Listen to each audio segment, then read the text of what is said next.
Apa yang harus dilakukan supaya kita bisa berlatih untuk nggak pelit dulu deh?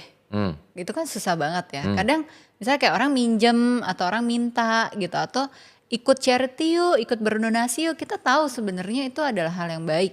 Tapi pada saat kita memberi, fisik kita kayaknya ngasih, tapi hati kita ngedumel.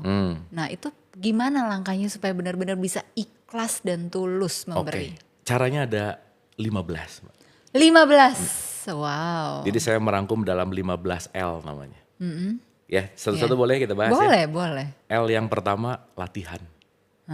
L yang kedua latihan. L yang ketiga latihan. Sampai semuanya latihan. 15. Udah gak ada lagi. Oke, gue latihannya 12 tahun sih.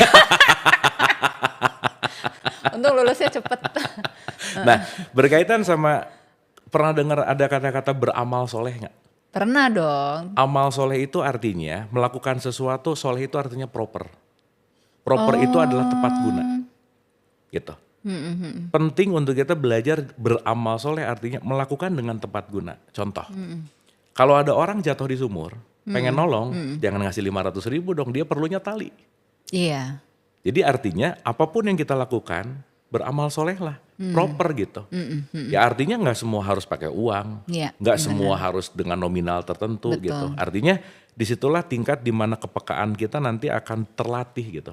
Karena at some point Mbak, once kita tahu apa yang dialirkan di conscience kita, nurani kita, kita tahu kok gitu. Bahwa at some point ya, ketika ada yang minta tapi nggak mau nolong, memang bukan bagian kita juga sih gitu. Karena bukan masalah keharusan, bukan masalah aku harus menolong gitu, tapi proper gitu. Kapasitas diri juga. Kapasitas gitu. Karena at some point ketika orang itu tidak kita tolong, mungkin pelajaran buat dia bertumbuh gitu. Gitu. Dan yang paling terpenting Mbak, tolonglah dengan kasih. Benar. Dan janganlah menolong dengan kasihan. Karena kalau nolong dengan kasihan, orang yang dikasih tolong pasti nyebelin gitu, ngeribetin. Sama jangan sayang karena kasihan. Nah gitu. Pelajaran berharga.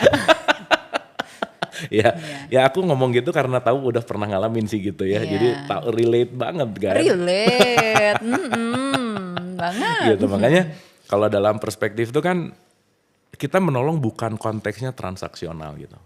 Kenapa? Karena sesaat kita menolong siapapun, yang sedang kita tolong kan diri sendiri sebetulnya.